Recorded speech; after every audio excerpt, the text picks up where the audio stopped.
পরবো। কেন কি দিবি না? আমি পরবো, কালকে অনুষ্ঠানে যাবো পরে। তো ম্যাডামের একটা পার্সেল চলে এসছে, তো দেখো সরস্বতী পুজোয় পরবে।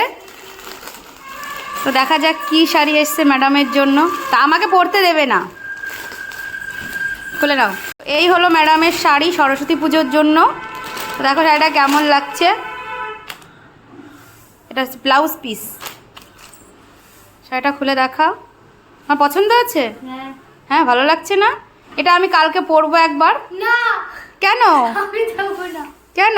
না আমি দেবো না, ভালো লাগছে এটা, আমি বলবো। ভালো লাগছে? পছন্দ আছে? আমি বলবো না। এই হলো শাড়িটা মিলে দেখো একটু। এই হলো সরস্বতী পুজোর শাড়ি, সাদা শাড়ি। তো ম্যাডাম পরবে। তো আমার কাছে বায়না লাগাচ্ছিল, মা আমি সরস্বতী পুজোয় কী পরবো, তো জানেও না যে ওর জন্য আমি অর্ডার করেছি।